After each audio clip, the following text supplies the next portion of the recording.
Na aula de hoje da professora Doroteia Bartz, o tema será Currículo na Educação. Entre os tópicos abordados estão o currículo na educação romana e no Brasil, abordagem sociológica e crítica.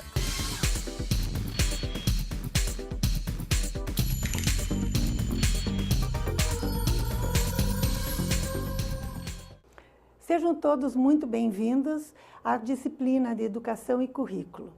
O meu nome é Doroteia Bartz, eu sou mestre em Educação pela PUC do Paraná, pedagoga com especialização em Administração e Supervisão Escolar e MBA na área de Recursos Humanos. É um prazer muito grande estar com vocês durante essa disciplina e nós começaremos hoje com a primeira abordagem da disciplina Currículo. Inicialmente, nós podemos pensar em currículo de várias formas.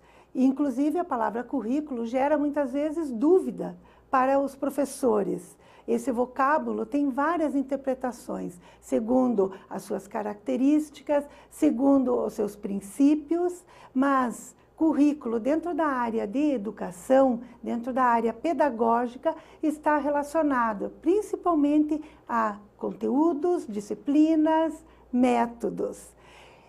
Inicialmente, nós podemos definir currículo como um conjunto de decisões tomadas pela escola sobre o que, como e por que ensinar. O que ensinar diz respeito aos conteúdos, aos conhecimentos, às informações que os alunos precisam se apropriar para a formação integral da sua personalidade, para a sua informação que vai colaborar com o seu desenvolvimento geral. Quando nós pensamos também em como ensinar, estamos pensando nos processos metodológicos. Quais as estratégias, quais as metodologias que vamos usar nesse processo de apropriação de conhecimentos do aluno. E também, por que ensinar?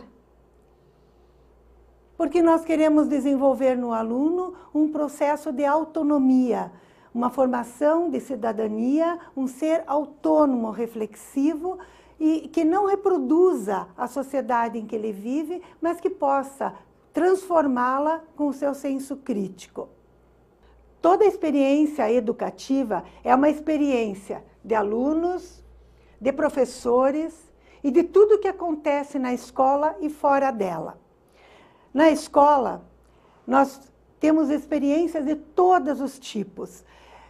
Quando falamos experiências dentro e fora da escola, nós nos referimos aos espaços onde o aluno também pode se apropriar de conhecimentos. Porque hoje nós já sabemos que a escola não é a única responsável pela transmissão, pela informação e pela construção de conhecimentos entre os alunos. Nós temos todos os espaços sociais, os grupos, as comunidades ao que o aluno pertence e por isso nós temos que contemplar todos esses elementos como ambientes de aprendizagem. Currículo também pode ser considerado tudo aquilo que se ensina, a quem se ensina, por que se ensina. Quando nós falamos em informações, nós estamos falando sobre o que ensinar. Então, isso diz respeito aos conteúdos que estão nos livros didáticos, aos conteúdos que são ensinados pelos professores, aprendidos pelos alunos, os valores, as habilidades, as competências. E para que todos esses ensinamentos? Para que o aluno possa construir o seu processo autônomo de aprendizagem e que uma aprendizagem possa conduzi-lo a novas descobertas, a novos desafios. Nós temos que lembrar também que currículo, hoje, ele é permeado de intencionalidade. O currículo ele deve ser lembrado como um conjunto de intenções da escola, onde tudo o que acontece, todas as atividades, todas as intenções dos professores e da instituição como um todo estão contidas. Esse currículo ele pode ser também colocado como um documento escrito, um documento formal, que serve de guia para os professores em sua ação pedagógica. O currículo, dessa forma, ele é considerado uma bússola. Uma bússola que deve dar o norte, o sentido, o caminho para a educação em âmbito nacional, estadual, municipal ou institucional. Em todos os setores, o currículo ele deve estar presente, orientando, direcionando, traçando metas, corrigindo rumos para que os objetivos estabelecidos possam realmente ser concretizados. Mais uma definição ainda. Currículo pode englobar todas as orientações definidas que dão segurança ao processo de ensino e de aprendizagem. Então, as orientações que envolvem desde as disciplinas, os conteúdos dentro das disciplinas, os processos de aprendizagem, os mecanismos, as metodologias que o professor vai utilizar, os processos de avaliação e o que se espera no final, em conjunto com uma avaliação para que todo esse planejamento curricular possa ser redimensionado no final do processo, retomado enquanto novos objetivos ou concretizado e sendo uma ponte para um processo seguinte. Dessa forma, nós podemos resumi-lo como um plano de ação da escola. Tudo que acontece na escola é currículo. Nós podemos lembrar também quantas pessoas já definiram currículo de várias formas, principalmente falando currículo. Currículo é o planejamento do professor.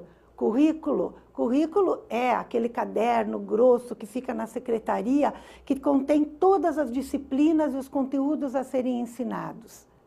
Currículo realmente contempla todos esses aspectos, mas currículo é muito mais. Currículo é a vida da escola, é tudo o que acontece dentro da escola. E como eu já falava antes, com extensão ao que acontece também fora da escola, como ele repercute lá fora. E os elementos que estão fora dos muros da escola, de que forma eles entram e se incorporam aos seus conteúdos, aos seus fazeres, às suas ações.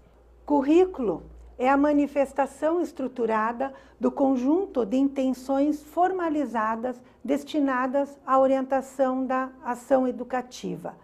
Currículo orienta toda a ação educativa, seja a ação dos professores, seja a ação da direção, da coordenação, todas as estruturas que acontecem na escola e devem estar contidas dentro do currículo. E nós temos que lembrar que existem vários aspectos e vários tipos de currículo. Por exemplo, o currículo formal. O currículo formal é o currículo que contém todos os conteúdos, todos os componentes curriculares, os assuntos, os temas a serem abordados e pela formalidade, currículo ele pode ser avaliado. Então, esse conteúdo do currículo formal é todo o currículo estruturado formalmente e passível de ser avaliado no final do processo. O currículo oculto, e também chamado por alguns autores como o currículo escondido, é o currículo que não está escrito, mas que acontece da mesma forma. Acontece em forma de valores, desenvolvimento de solidariedade, de companheirismo. São aquelas posturas do próprio professor que influenciam o aluno. Então, nós costumamos dizer que o currículo oculto é aquele currículo que não está escrito, mas que ele acontece e pertence sim ao conjunto das atividades escolares. O currículo tácito diz respeito a que está na fundamentação do currículo. o significado das palavras, as regras, as ideologias, o que está fundamentando todo o currículo. É quando nós vamos a fundo e interpretamos cada uma das frases e entendemos o verdadeiro significado dessas frases. E o currículo latente diz respeito àquelas aprendizagens, àquelas posturas que vão levar a novas aprendizagens, a novas posturas. Então, é um currículo realmente latente. Ele está ali e, com o desabrochar de algumas aprendizagens, o aluno se apropria de outras posturas. Nós vamos abordar agora o currículo na educação romana. Mas antes disso, eu gostaria de esclarecer que o currículo, ele não existiu desde o início dos tempos enquanto currículo. Pesquisas revelam que o currículo, ele estava implícito dentro de propostas pedagógicas. Educadores fizeram levantamentos de dados e conseguiram descobrir que em algumas civilizações já havia uma expressão de um currículo explícito, porque foram encontrados conteúdos, matérias, tempos de aulas delimitados. E em outras civilizações, é como se o currículo existisse mesmo, mas ele não estava ali definido como tal. Dessa forma, eu selecionei a educação romana e a educação brasileira, para abordar esses aspectos gerais do currículo. E nós vamos iniciar pela educação romana. A educação romana, no início, era uma educação campesina e familiar. Campesina porque ela dizia respeito às tradições mais antigas, os antigos contavam e ensinavam para os mais novos. Tudo aquilo que eles precisavam saber para a vida em comunidade. E essa vida em comunidade acontecia no meio rural. Era uma elite agrícola que também se preocupava com a transmissão dos ensinamentos e das aprendizagens de uma geração para outra. E quando falamos em familiar, é porque justamente são pais ensinando os filhos, os avós ensinando os netos, transmitindo aquilo que era essencial para a vida deles em comunidade. Um outro aspecto é o sistema escolar voltado aos conteúdos instrutivos com valores éticos do passado. E nós percebemos aqui o quanto eles estão ligados ao objetivo que nós falamos anteriormente, de transmitir os valores que pertenciam aos antepassados, para desenvolver uma postura ética, uma postura correta entre todos os membros daquela comunidade. Também, nessa escola elementar, nós temos a música, o canto, a ginástica, e que na escola romana foram substituídos por algumas outras disciplinas, como cálculo, leitura e treinos militares. Significa que não só música, não só o canto e a ginástica estavam presentes, mas também as outras disciplinas para complementar a educação integral dos meninos. O currículo escolar para os romanos era um currículo destinado a famílias ricas. Currículum era denominada a escola para as crianças e a escola para as crianças filhas de famílias ricas. Somente essas crianças é que tinham oportunidade de estudar. Inicialmente, o pai é que exercia a tarefa de educar os filhos. E mais tarde, essa educação passou à responsabilidade da escola. E a escola aí complementava com todos os outros conteúdos que a família não tinha oportunidade de trabalhar. Dessa forma, as escolas primárias, elas foram desenvolvidas em várias regiões do Império Romano e eram escolas com ensino massificado, porque a ela podiam pertencer todas as crianças sem restrição. todas poderiam ir, e ali eles aprendiam principalmente a ler e escrever. A preocupação era com a alfabetização. E já as escolas secundárias eram escolas destinadas apenas para homens e existiam apenas nas grandes cidades. Na escola, a grande preocupação era com o cálculo, isto é, treinos de contagem sem reflexões, com a leitura, soletração, memorização do alfabeto, combinações silábicas, identificação das letras.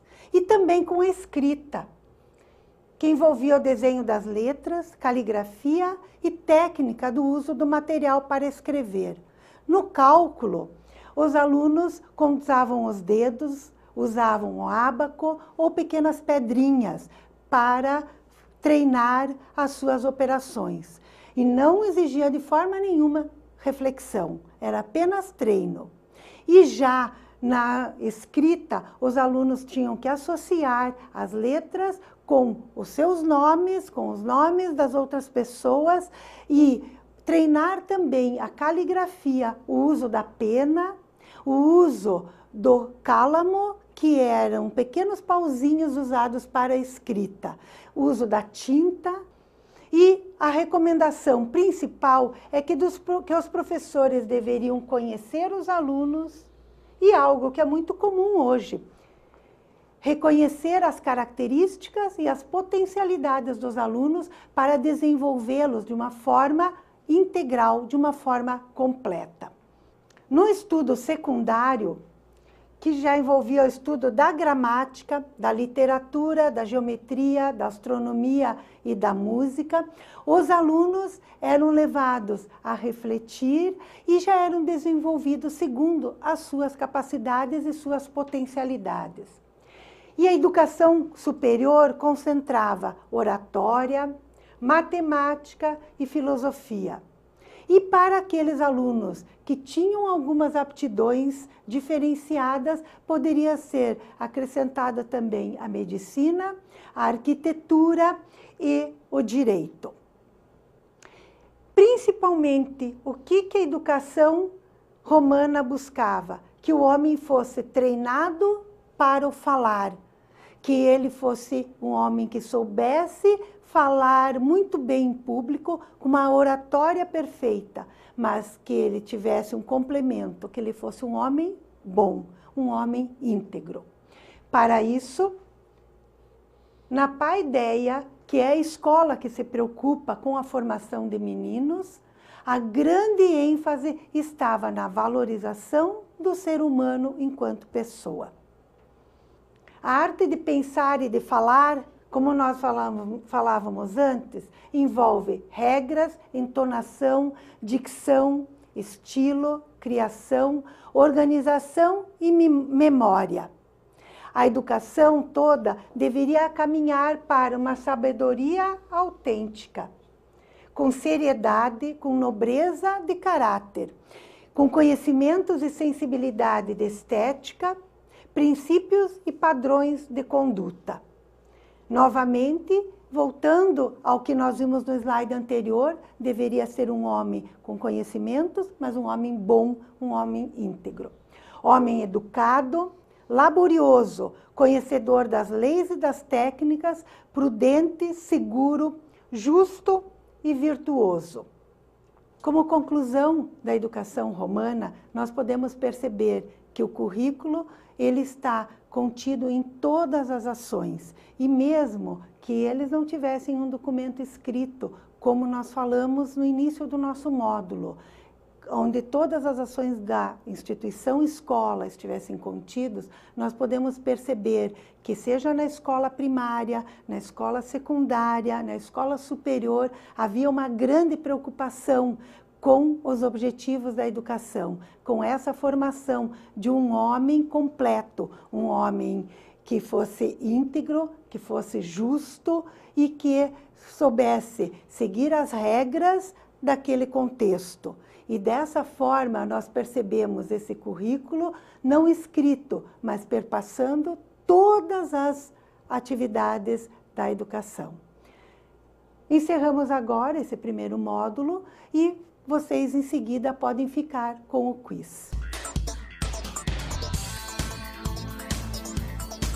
Qual das alternativas abaixo contempla de forma mais completa a compreensão da palavra currículo quando ligada à área pedagógica? Alternativa A: são as matérias escolares a serem ensinadas.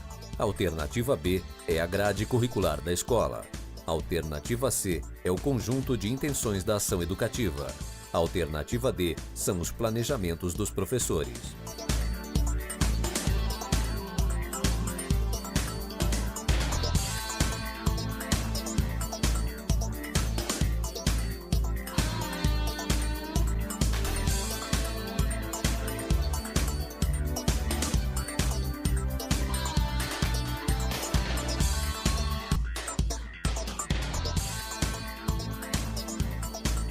A resposta correta é a resposta C. É ela que mais contempla a definição de currículo. Currículo é um conjunto de intenções da ação educativa. Se nós lembrarmos, no início do módulo, nós falamos sobre a intencionalidade como elemento importante dentro do currículo.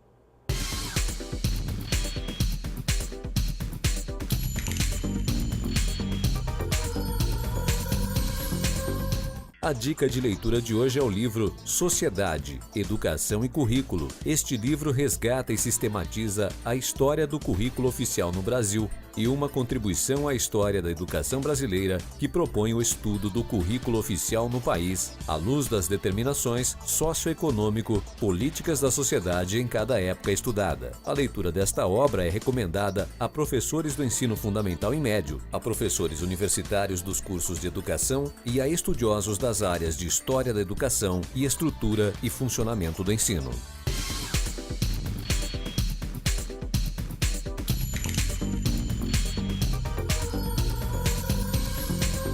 Nós falamos anteriormente que iríamos abordar o currículo através dos tempos, uma breve concepção histórica do currículo. Falamos sobre o currículo na educação romana e agora iremos falar sobre o currículo na história do Brasil. Inicialmente, os indígenas tinham algum aspecto, sim, importante na sua educação. A educação entre os indígenas tinha um aspecto muito comunitário, valiam os valores, as tradições entre as comunidades. O currículo da educação brasileira era um currículo da educação jesuítica, que tinha por objetivo desenvolver a doutrina cristã, os bons costumes e o domínio da língua portuguesa. E ela era dividida em escola primária, contendo leitura, escrita, o canto e a música. E a escola secundária, envolvendo retórica, envolvendo as humanidades e a gramática. Tudo isso com o objetivo de educar as classes dominantes, para que elas pudessem exercer as suas funções de liderança na comunidade. Com a expulsão dos jesuítas, houve a criação de cursos superiores e uma desatenção à escola primária e secundária. Em outras palavras, podemos dizer, substituindo a educação jesuítica, entrou uma preocupação muito grande com a continuidade dos estudos, com os estudos superiores, mas houve uma despreocupação com a escola primária, com aquela escola que servia para todos, onde todos poderiam aprender a ler e escrever. Na sequência, depois da saída dos jesuítas, a primeira proposta de Sistema Nacional de Educação, ela propôs um ensino primário contendo leitura, escrita, gramática, as operações matemáticas, a geometria, a moral cristã e o ensino religioso. E dentro desse próprio Sistema Nacional de Educação, ainda o ensino secundário, dividido em ensino regular e ensino preparatório para o ensino superior. Havia um ensino básico, um ensino regular e um ensino que preparava os alunos para a continuidade dos seus estudos nas universidades da Europa. A maioria dos alunos pertencentes a essa elite começavam seus estudos aqui e eram preparados para a continuidade na Europa. A matriz curricular do Colégio Pedro II. Todos nós já ouvimos falar do Colégio Pedro II. O Colégio Pedro II foi o primeiro colégio criado para servir de modelo curricular para todos os demais colégios. E ele desenvolvia, na sua matriz curricular, as disciplinas de literatura, de ciências, de história, de línguas modernas, de matemática e de geografia. A organização curricular, a partir da reforma de Benjamin Constant, foi uma reforma baseada no positivismo de Augusto Comte. E o positivismo, ele dá uma ênfase muito grande às ciências, ele é baseado nas ciências. E por isso mesmo estabelece uma hierarquia entre as disciplinas. E essa hierarquia, ela está assim constituída, iniciando por matemática, astronomia, física, química, biologia, sociologia e moral. Havia uma procura muito grande em estabelecer um equilíbrio entre as humanidades e as ciências, embora essa reforma não tenha conseguido contemplar esse equilíbrio. No ensino secundário, nós podemos ver como esse equilíbrio tentou se estabelecer. No ensino secundário, nós tínhamos 42% das disciplinas na área de humanidades, 24% das ciências e matemática, 15% de estudos sociais, 10% de desenho e o restante nas demais atividades que contemplam um currículo. Na década de 20, no Brasil, nós tivemos uma preocupação muito grande com a estrutura de currículo. E na década de 30, nós tivemos o movimento da Escola Nova, que contemplava uma preocupação com a criança sentir-se bem, o jovem aprender aquilo que realmente interessava. Nessa época da Escola Nova, nós também tivemos uma introdução da disciplina de moral e cívica e a criação do Ministério de Educação e Saúde. A disciplina de moral e cívica, ela buscava contemplar no aluno um posicionamento cívico, um despertar para os valores da sua própria pátria, a obediência às regras, às normas, às leis nacionais. Logo em seguida, nós tivemos a reforma Francisco Campo. E essa reforma trouxe o ensino secundário seriado e a matriz curricular bastante enciclopédica, porque ela preparava para a profissão. E esse preparo para a profissão buscava colocar os alunos, colocar o jovem no mercado de trabalho. Então, ele tinha realmente um currículo bastante extenso, visando a preparação para um exercício autônomo, um exercício completo profissional no seu futuro. Nós podemos ver o quanto o Brasil passou por reformas, desde a época da sua primeira base de educação, que é a educação jesuítica. A reforma Capanema foi uma reforma que aconteceu em seguida e dividiu a educação em curso científico e curso clássico.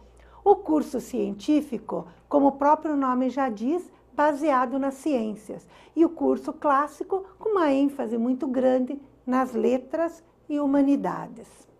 Após 13 anos de muitas discussões, nós tivemos a concretização da LDB 4024, em 1961. Essa LDB, ela propunha um currículo como conjunto de disciplinas da escola. E ela passou, pela primeira vez, a respeitar as particularidades de cada escola e de cada região. A base era a leitura, a escrita e o cálculo. Na LDB 4024, nós tivemos a divisão em ginásio, de 4 anos, e colegial, de 3 anos. Ginásio, preparando as crianças, ou pré-adolescentes, e o colegial já focando os adolescentes na preparação para o ensino superior. O destaque para a educação física acontece porque a intenção era concentrar a atenção nos esportes para desviar a atenção de algum interesse político, de qualquer interesse que os jovens pudessem ter pela política, porque aqui estava acontecendo exatamente o momento do regime militar. Também a outra disciplina que surgiu nessa época foi a Organização Social e Política do Brasil, buscando o fortalecimento da unidade nacional, novamente como a moral e cívica, buscando enfatizar o civismo, o respeito e a admiração pela pátria e pelos seus símbolos. Em seguida, nós temos o surgimento da Lei de Diretrizes e Bases 5.692 em 1971.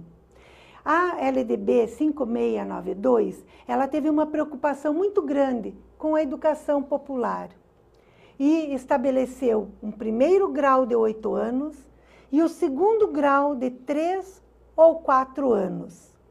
E a matriz curricular para esse ensino de primeiro e segundo grau contemplava um núcleo comum com comunicação e expressão, com matemática, com estudos sociais, com ciências, também as disciplinas do artigo 7º.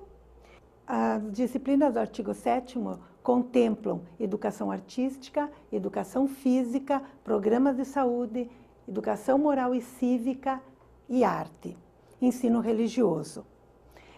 E as disciplinas da parte diversificada ficam por conta de cada escola. Cada escola pode selecionar aquelas que dizem respeito à sua especificidade. E as disciplinas profissionalizantes, encaminhando os jovens para as suas futuras profissões. E esse ensino profissionalizante tinha uma concepção totalmente tecnicista, preparação realmente de técnicos para atuarem no mercado de trabalho. Nos anos 80, nós tivemos ainda sob a LDB 5692 de 71, nós tivemos uma discussão teórica muito grande sobre o conhecimento entre a escola e o currículo no Brasil. Algumas mudanças ainda deveriam ser feitas e as discussões aconteceram em vários âmbitos. Nós podemos citar, por exemplo, a influência estrangeira nas teorias e nas práticas dos currículos. As principais influências foram dos Estados Unidos e da Inglaterra. Da Inglaterra, nós vamos ver logo em seguida, através da sociologia do currículo. E nos Estados Unidos, pelas práticas e pelas metodologias, pelos objetivos da educação. 1990 representa uma data fundamental. Foi nesse ano que aconteceu o Congresso Mundial de Educação para Todos, convocado pela Unesco e que aconteceu na Finlândia. Lá aconteceu a discussão dessa educação para todos e o Brasil participou e, a partir disso, elaborou o seu plano decenal para a educação, que abrangia os anos 1993 até 2003. Esse foi o primeiro plano decenal de educação que nós tivemos no Brasil. E esse plano encaminhou e também exigiu a elaboração de parâmetros curriculares claros para a educação brasileira. Em 1996, nós tivemos a elaboração da nossa última lei, a lei que está em vigor hoje, a Lei 9394 de 96.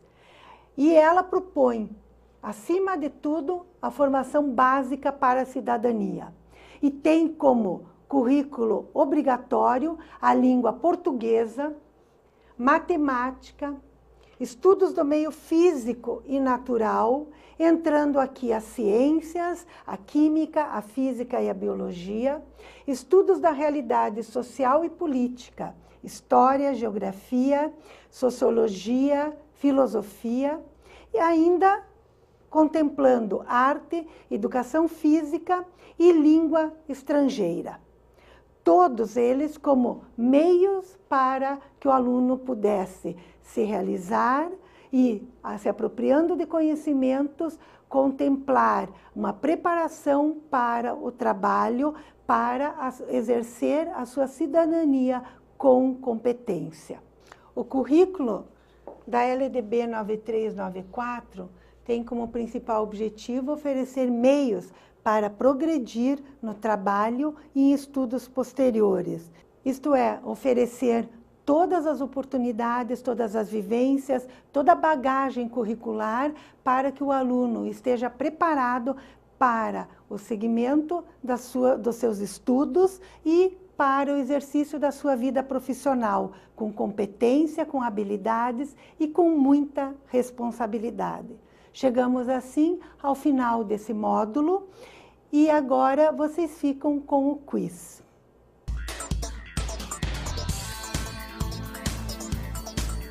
A participação do Brasil na Conferência Mundial para a Educação para Todos, convocada pela Unesco em 1990, foi decisiva porque proporcionou, alternativa A, a criação da disciplina de OSPB.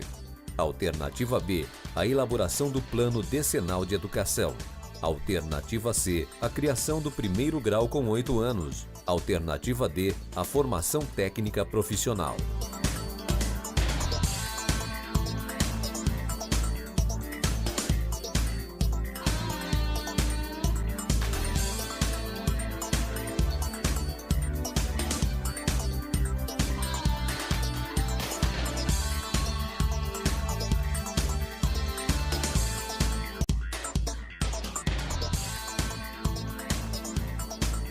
A resposta correta é a resposta B, a elaboração de um plano decenal para a educação.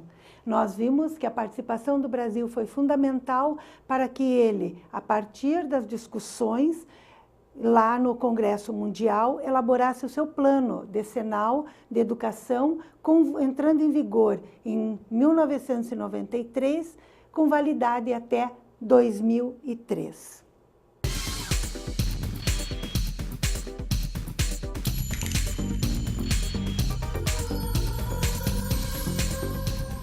O nosso próximo assunto de hoje é a abordagem crítica e sociológica do currículo. Por ter um contexto bastante social, o currículo ele não pode deixar de abordar alguns elementos, como ir além do como, das técnicas, dos procedimentos e dos métodos. O currículo, ele não é neutro, ele é permeado de intencionalidade. Ele tem vontades, ele tem objetivos, decisões que fazem parte de um contexto econômico, social e político. Quando nós elaboramos um currículo na escola, esse currículo ele tem no seu interior inúmeras intenções, inúmeros objetivos, seja de reproduzir a sociedade que está aí, ou de transformar essa sociedade, de exercer uma influência dominadora, ou de influenciar os dominados. Então, o currículo sempre vai estar permeado de intenções, e por isso mesmo ele deve ser visto por essa abordagem crítica e sociológica. O currículo reflete aqui elementos desse contexto social, cultural, econômico e político que fazem com que as escolas tenham suas próprias estruturas e escrevam seus próprios documentos, obedecendo leis básicas, educacionais, como nós vimos antes, as próprias LDBs, cada uma no seu contexto, mas a partir disso, cada escola pode criar, escrever o seu plano curricular, porque a escola vai estar dentro desse contexto social, político, econômico e vai receber essas influências. E aí sim definir que postura ela toma frente a todas essas influências. O planejamento científico das atividades pedagógicas aconteceu nos Estados Unidos. Nos Estados Unidos, o currículo teve um forte peso científico e controlador. As atividades feitas na escola, elas estavam sempre ligadas a algumas atividades de controle de pensamento, controle de ações.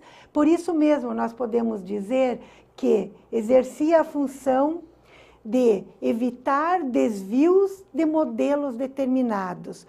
Tudo que acontecia na escola tinha que estar dentro daquele plano pré-estabelecido, um plano fixado pela instituição ou pelos órgãos superiores. E uma outra abordagem também que nós podemos ver com essa influência americana é a adaptação do currículo ao modelo capitalista, porque era um modelo que estava se desenvolvendo naquela época. Esse movimento todo provocou críticas à escola, colocando a escola como uma instituição que estava perdendo a qualidade, uma instituição que estava exercendo uma função castradora, ensinando conteúdos irrelevantes, provocando nos alunos nenhuma reflexão maior, a não ser receber conteúdos e obedecer. Com isso, ela exercia uma função opressiva e extremamente dominadora. O que a sociedade exerceu de influências naquela época?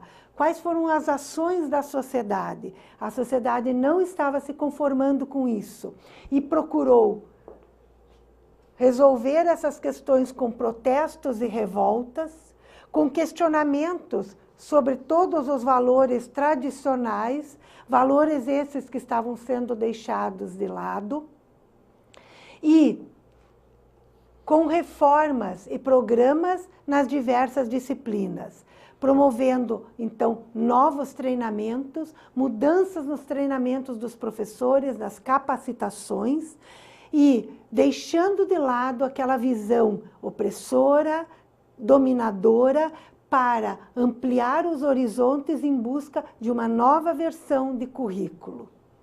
E dessa forma nós podemos perceber que na Conferência de Rochester, também nos Estados Unidos, no ano de 1973, houve uma preocupação com a reconceituação do campo do currículo, redimensionando a valorização, tanto dos planejamentos, das implantações dos planos e também dos controles.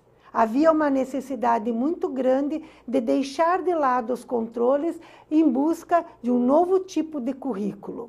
Os objetivos, que até então eram objetivos buscando a quantidade e objetivos centrados também em comportamentos. Quando falamos em comportamento, já estamos lembrando reprodução, obediência. Esses objetivos, eles também foram redimensionados. E os procedimentos científicos e avaliativos, da mesma forma, não foram abandonados, mas tomaram uma outra proporção. Foram olhados com outros olhos, com uma visão mais humanística e menos científica e pontual. Surgiram, assim, novas preocupações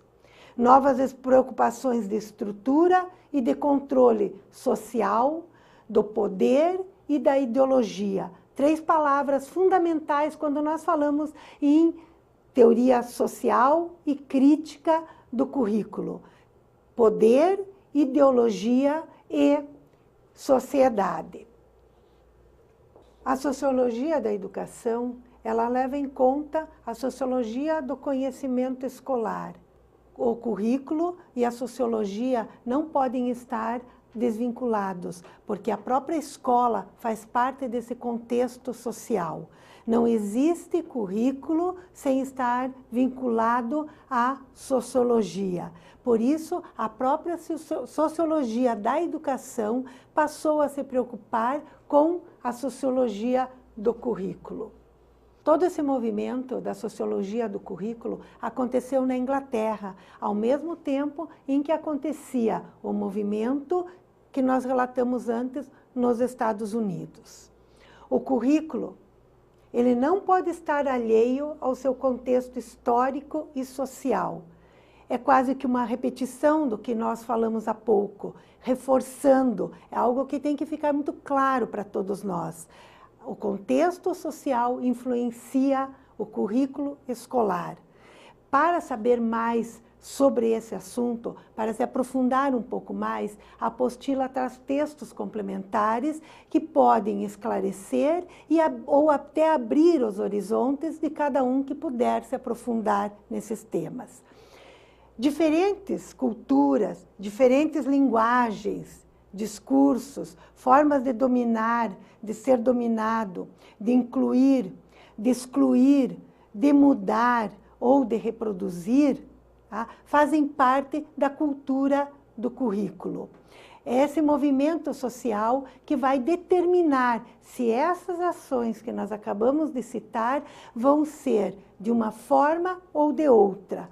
São formas totalmente contrárias. E aí a escola vai se posicionar definindo qual é a sua estratégia, qual o seu objetivo, sua missão e sua visão diante dessas abordagens.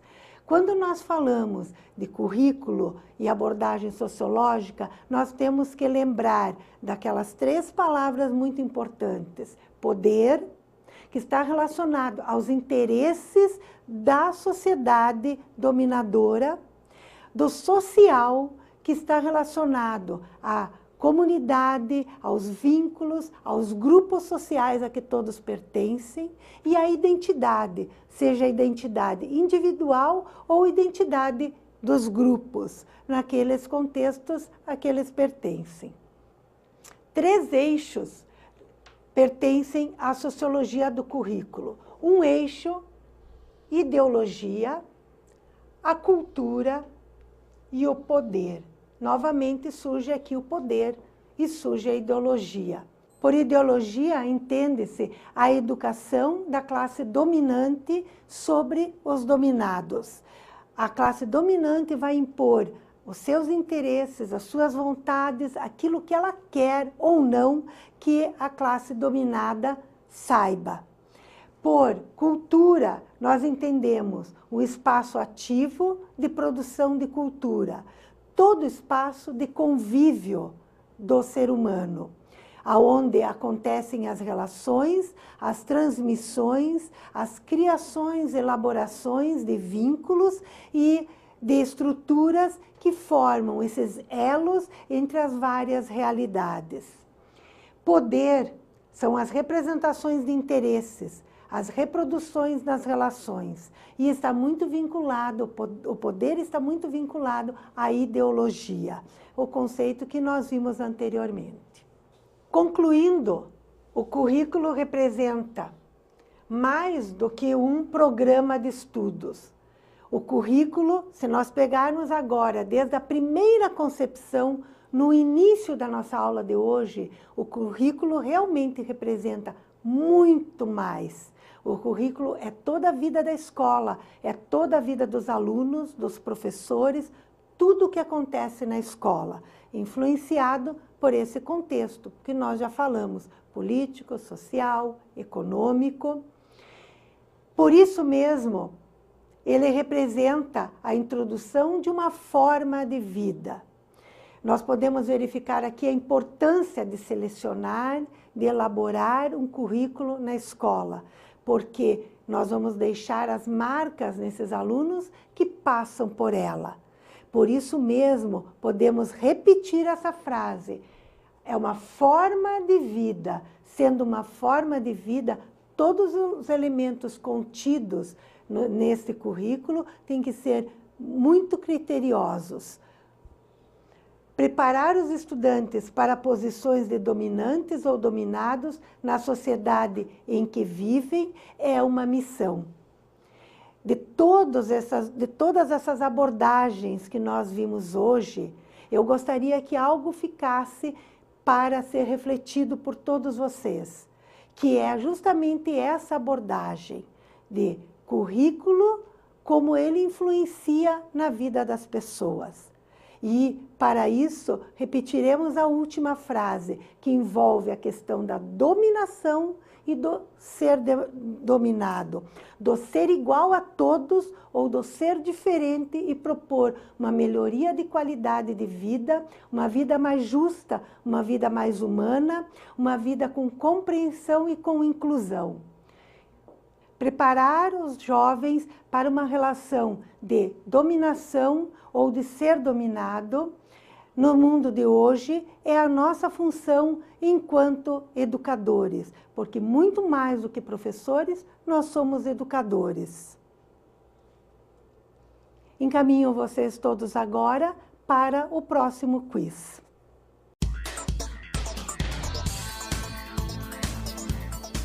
Currículo abordado criticamente em relação à forma como estrutura o conhecimento escolar significa: alternativa A, controlar os pensamentos e ações dos alunos; alternativa B, obedecer os interesses dos dominantes; alternativa C, não possuir planos de ações pedagógicas; alternativa D, não ser neutro, inocente ou desinteressado.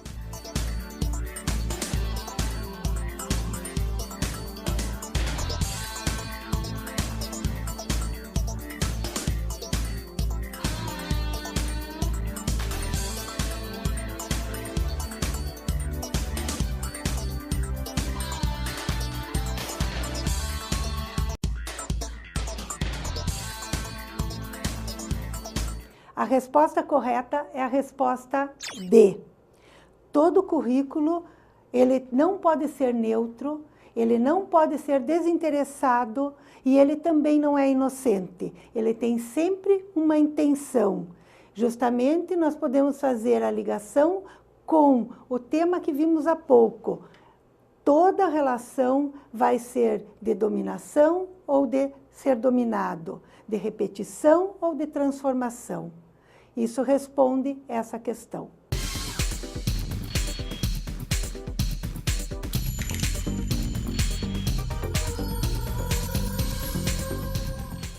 Chegamos ao final desta aula. Eu espero que todos vocês tenham gostado, que vocês tenham aproveitado. E a todos que se interessarem, eu sugiro que acessem a plataforma, que consultem a apostila, inclusive com os textos complementares. E até logo a todos vocês. Até a próxima aula, quando abordaremos a Lei de Diretrizes e Bases da Educação Nacional.